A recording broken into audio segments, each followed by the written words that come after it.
Every year, for the last 3 to 4 seasons, we seem to have someone come out towards right before the season began or begins and announce they believe the U has returned. Then the season starts and we watch them make a U turn. I don't know what's worse. Tennessee losing at home to a terrible Georgia State team, or Arkansas barely beating Portland State, a so and so mediocre FCS team.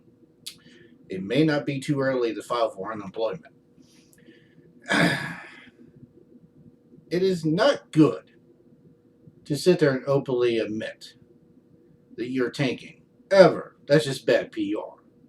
But you can pretty much announce it when you release your long snapper, in part to clear cap space. The Florida Gators want to compete for the SEC East this year. But after watching their game against Miami, if they bring that performance to against Georgia, that cocktail party will quickly become a dry county. This is the first official episode of Let's Talk Football. All that coming up on the other side of the intro. AI Sports presents Let's Talk Football, with John Behrens and Josh Perkins. Check out AISportsNetwork.com.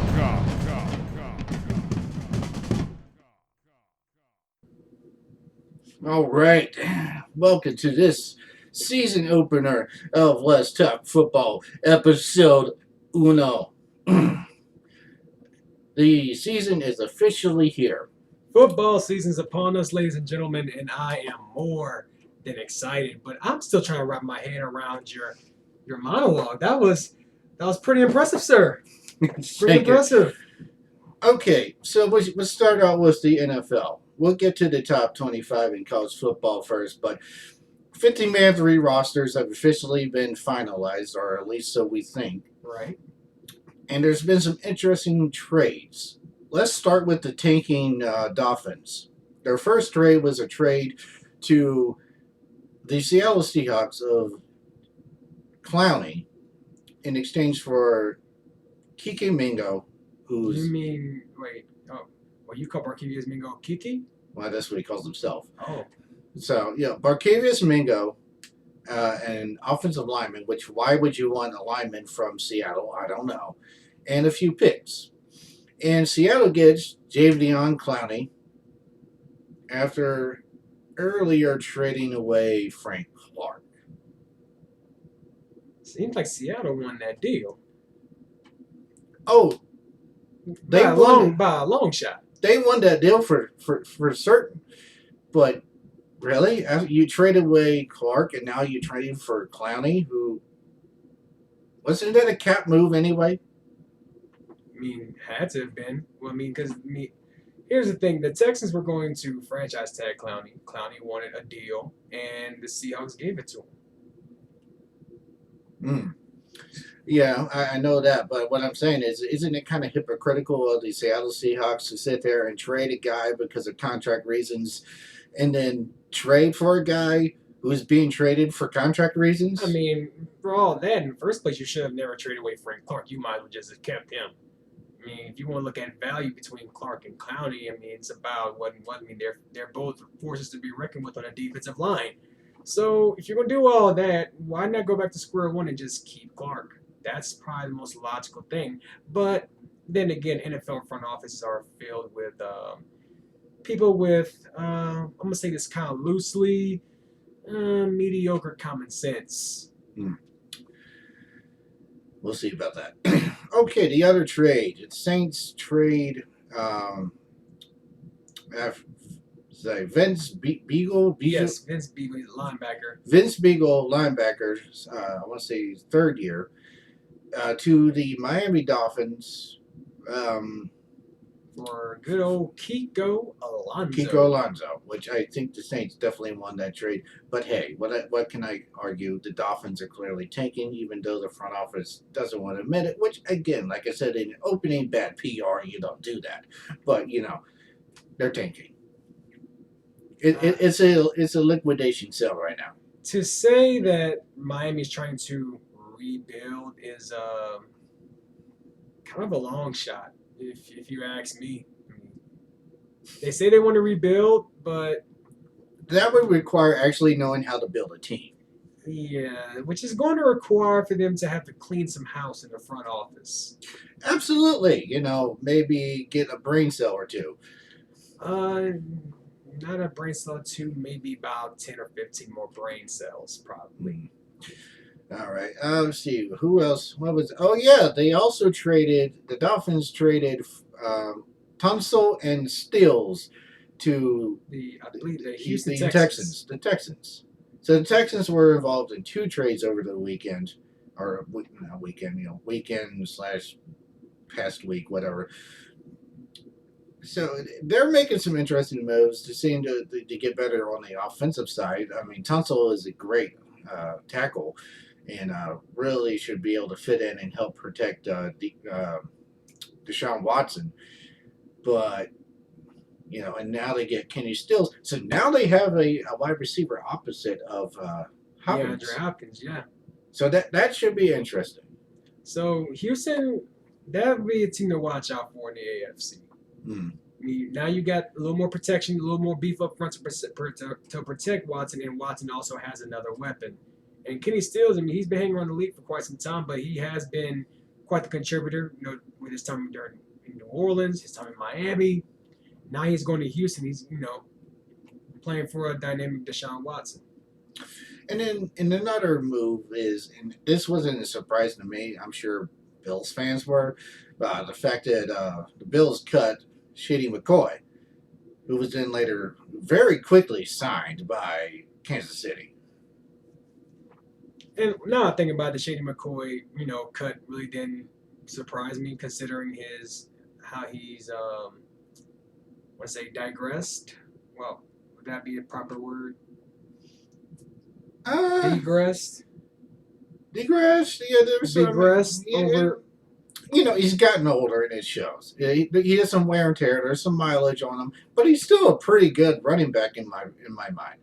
And I mean, the Bills just wanted to go into a different direction, and I feel that probably one of the biggest moves is Kansas City picking up Shady McCoy. I mean, not only does Shady McCoy already have chemistry with Andy Reid, but now he's adding to a very powerful Kansas City offense who just keeps getting more and more dangerous. And it just seems that not only will I pee my pants, not only will I, be in my pants, but I will also vomit on myself if I'm an NFL defense going against the Kansas City Chiefs. Well, watch the out, everybody. way I look at it is that McCoy apparently seems to be that player they're bringing in to step in and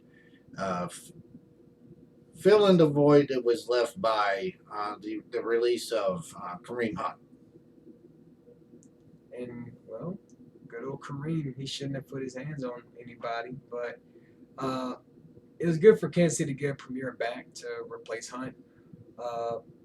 Though I don't think Shady McCoy is going to match his production, because Kareem Hunt was, especially while Alex Smith was in Kansas City, Kareem Hunt was a vital part of that offense. He was pretty much the catalyst. And then Mahomes came in and just took the cake. Mm-hmm. Yeah. Okie doke. Moving on to college football. Let's see. The top 25 came in and for the most part took care of business. The top 25 went 23-0 against unranked teams. Most of them were not competitive. I think one of the most competitive ones out there. Well, I believe Nebraska, right? No, Nebraska kind of they ended up winning that one, and no one really expects Nebraska to blow anybody out. So well, I mean, Nebraska is a pick to to really be a dominant team in the Big Ten this season. But after watching their performance against South Alabama, kind of makes it differ. They pulled away in the second half. I was looking at was Iowa State versus North Iowa, which Iowa that one North Iowa is a really good team in their own right, but still FCS here. And Iowa State was picked to make some noise in the Big 12 this year. And this is not a way They to went kinda into make a noise. triple overtime. Triple overtime. Triple overtime. And Iowa State had a couple chances to end the game. Here's what about the top 25 stood out to me was Oklahoma's domination of Houston and Jalen Hurts' first start. And I knew that Jalen Hurts was going to be dominant, but I mean Jalen Hurts was 20 of 23, over 300 yards, and he rushed for over 100 yards. There was no stopping him Sunday night against Houston. It's a lot of people out there are starting to say that he's probably taking an early lead for the Heisman. I mean, why wouldn't you with numbers like that? And he put up video game numbers. It wouldn't surprise me if it happens. After all, Lincoln Riley has had the last two Heismans in Baker Mayfield and Kyler Murray. Although Murray just kind of pulled it out late last season in championship weekend. Well, it was a tight race with Tua Tagovailoa because Tagovailoa became a household name last year, like during the season, and after his heroic performance against Georgia in the national title game, everybody was just looking for Tagovailoa. He was the guy that everybody had their eyes on. Tagovailoa was actually taken off the Vegas books because he was a lock for the Heisman Trophy until they actually had the voting. And they had to really take a look at Kyler Murray, at his production, and how well he was able to move the ball. Come on, Lincoln Riley, he's the offensive whisperer. He's a quarterback whisperer. And people are saying third time's going to be the charm. And right now, I feel that Oklahoma does have a shot at the national title this season. I don't care what anybody says. And there was only, if my memory serves me right, there was only two top 25 matchups this past weekend.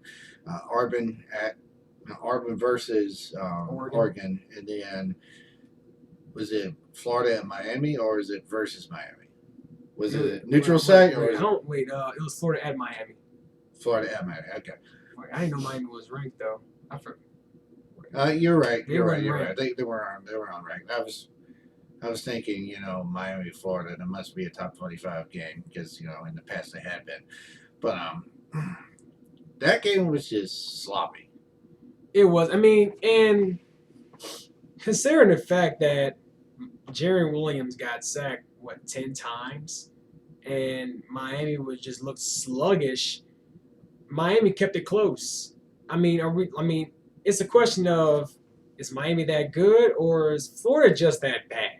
And that's something we're going to find out, as the season goes by. But you got to look at Florida. You got to look at Miami. They have a freshman quarterback in Jarren Williams. Most of their starting offensive linemen are freshmen. And you only put up 24 points. And we're supposed to be thinking that Felipe Franks has gone above and beyond to improve. And now, don't get me wrong, Florida does have a pretty good run game behind P. Ryan. But if Florida performs in the SEC like they did against Miami, Florida is not going to have a chance with Georgia. You said it yourself. Well, the other thing is that Florida's supposedly vaunted run defense didn't show up against Dallas. Dallas ran all over them. He had some pretty big runs in that game. And Dallas, that's a pretty big running back. It's like, I think he accounted for most of Miami's touchdowns. It's like, at least, yeah. They had at least two. Did he have three? I think he had two. Two. Okay. Now with Miami, though they looked sluggish. It's the first game of the season. A lot of those guys are young. No excuses, bro. No, wait, hang on. This is Miami, Florida. No excuses. No excuses. But all right. What I'm trying to say is that Miami they could possibly be a team to look for in the ACC. They would have Possibly. They would have to get past that impassable mountain called Clemson. Yeah, you're gonna have to give Coach Diaz a couple years to do that. But looking at Clemson's 2020 recruiting class,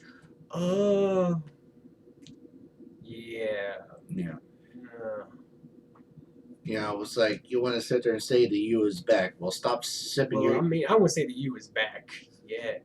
It's gonna be a while before they're back. Right. Well, they may want to stop sipping their Yoo-hoo and start playing football again. Nice.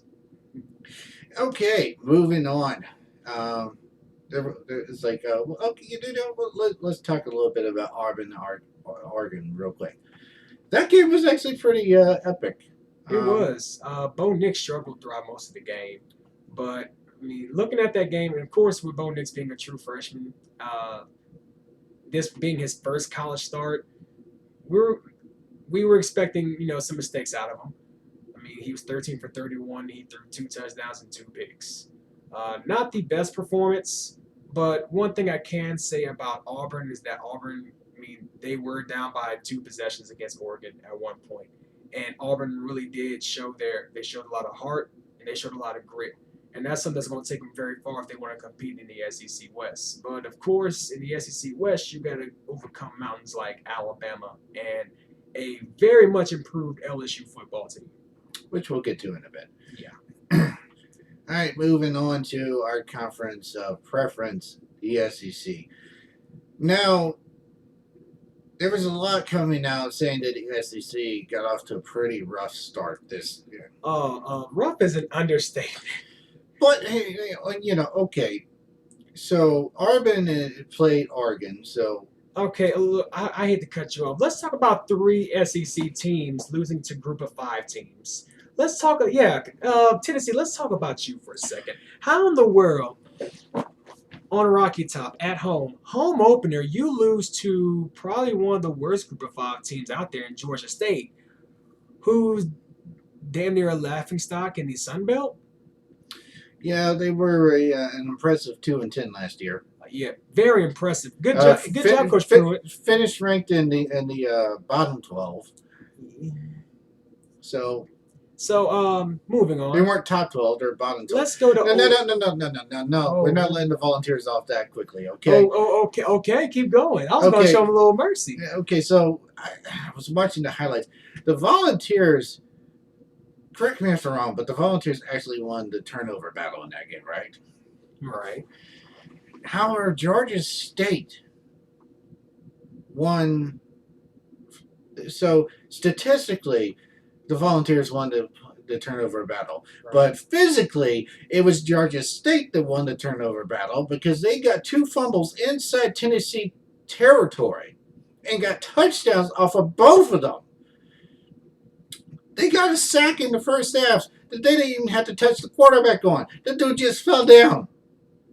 So, Georgia State dominated that game, and it was by complete accident. I mean... How you lose to Georgia State at home? You got all of Rocky Top behind you. I mean, that was so bad. That was so bad. It was horrible. Sure. Can we move on now? Okay. Sure. Let's talk about a much more promising game. Memphis. Ole Miss at Memphis. How do 2 teams that were towards the bottom of the defensive rankings last year, but had some of the most dynamic offenses we've seen, have a defensive struggle to open the season? The irony that's involved in that. I mean, what was the final score? Like 20 15 to 10. 15 to 10. Okay, I'm thinking of the other game on this list. 15 to 10. 15 to 10. Okay, a little loud. Tone it down. Tone it down, Bloodbath. I mean, I get okay. The fact that Ole Miss struggled here offensively did not surprise me. They're playing with the scraps of a bad team. They just happen to have 3 good receivers on it. Memphis came in and just laid a goose egg against paper-mache players. Good Lord. Wow. Wow. I mean, Ole Miss's defense last year was awful. They lost some of the key players, if you want to say, quote, key players from that defense, and you expect them to do well. This was a complete surprise. Maybe Mike McIntyre really is that good of a coach because he shut down the Memphis Tigers offense and held them to 15 points. You shut down the Memphis Tigers offense. Congratulations. Okay, all right. I'm done talking about this this sad excuse of a game. All right, let's talk about Missouri losing to Wyoming. Yeah, a Wyoming team without Josh Allen. And this is a Missouri team that ended up getting Kelly Bryant through the transfer portal. That's something we're probably going to get into in a second. 37-31, Wyoming did win. And the game started out very promising for Missouri. They jumped out to a 14-0 lead after the first quarter. And Wyoming just took over after that. Like, Missouri just completely imploded. And let's just say Wyoming outscored Missouri in the second quarter 27-3. Wyoming outscored Missouri 27-3 in the second quarter. Just let that sink in for a second. This is Wyoming we're talking about. A Wyoming team without Josh Allen. Just let that sink in. Okay. I actually did not see any of that game. I couldn't find the highlights anywhere. But, the one that I did see the highlights for was the Arkansas versus Portland State. Oh, this game was just amazing. Oh, man. Oh, just like ESPN Top 100. I mean, come on now. Okay, yes, I get it. Arkansas was terrible last year. They went 2-10, with half their losses were completely blown out, including like a 30-plus point loss to North Texas at Arkansas. But this was Portland State, an FCS team that went 4-7 last year, or 4-8, whatever the record was. Now, I mean, let's just take some good points about this game. It was 6-10 at the half. All right, come on. All right, so let's do some good silver linings in military. I was in the National Guard for 5 years. I was always taught to hunt for the good stuff. Always find a positive outlook. Okay, here's a positive outlook for Arkansas didn't lose. There's your good stuff. And they also held Portland State to 230 yards of total offense. They also forced 3 turnovers. Okay, you know what? You're right. It's Portland State. Portland State, yo. I mean, they're down by 4 at the half. And not only that, I mean, so Ben Hicks, this was his first start with the Razorbacks. And he only went 14 of 29, 143 yards, no touchdowns, no picks. Dude, this is Portland State. This is an FCS team. You should have torched the secondary, man. Finished with a QBR of 31.7. Great job.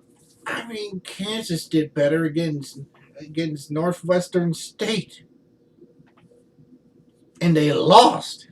That was Nichols. Do not get on my school about that. Okay, Nichols. Well, I'm sure Kansas would have lost to them too. So maybe. Say Nichols State. Okay, fine. Get my FCS schools mixed up. So needless to say, the SEC did get off to a bit of a rough start, but on the second hand, that was the back end of the SEC, and the other SEC team that did pitifully poor this past weekend was Vanderbilt, and they went up against Georgia. So I mean, it's understandable. It's Georgia. It's Georgia, and it's the SEC team, so SEC beating up on itself is going to happen. But the 4 games that we just talked about were just atrocious. I mean, just absolutely awful. The best one, and that's with big quotations, is Arkansas. But that's just because they didn't lose. But again, they struggled against Portland State, an FCS team that went 4-7 last year. Now, we could have understood if it was like a team like Jacksonville State or James Madison. Well, no, because you're SEC. If you go against an FCS team, you are expected to win by a lot. A whole lot. Let Alabama play Portland State. Let's see if Portland State can put the same performance, huh? Well, it could be that one game of the year where Bama just has a little bit of a letdown, like the Citadels tied them at 10 at the half. And then Saban ripping his guys a new one at halftime. Yeah, maybe. Yeah. Of course, Bama handled business against Duke after a slow start, 42-3. Tua Tagovailoa was completely masterful in his performance. But enough about Bama. I mean, Alabama went in and just manhandled dude. They got I off mean, to a little I slow mean, start. Yeah. but that's expected. I mean, That's absolutely I expected. mean, Alabama did the complete expected. You start off kind of slow, maybe give the other team some type of fighting hope, and then you just crush every bit of morale they have, and that's how Alabama plays. And to cut the story short, the rest of the SEC went home and took care of business this past weekend.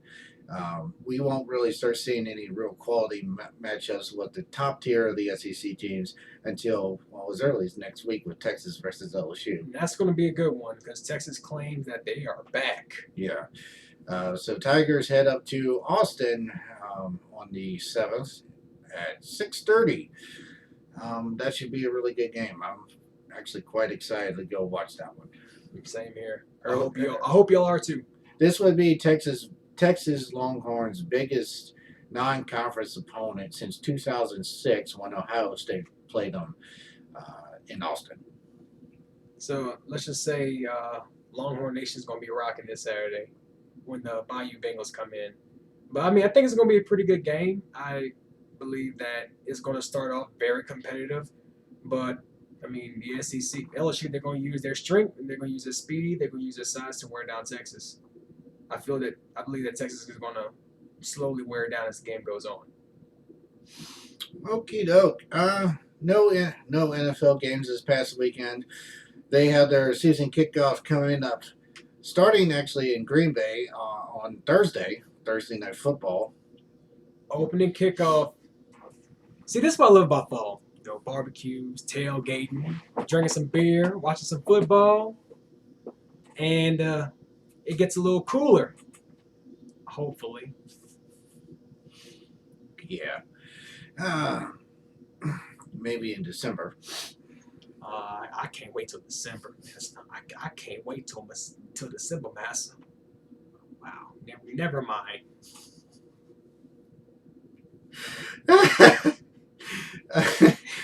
Well, that wraps up this episode.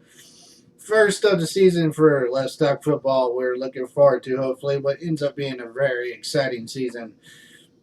And we hope you join us next week with Let's Talk Football. I'm John Behrens. I'm Joshua Perkins. This is AI Sports presentation. See you next time.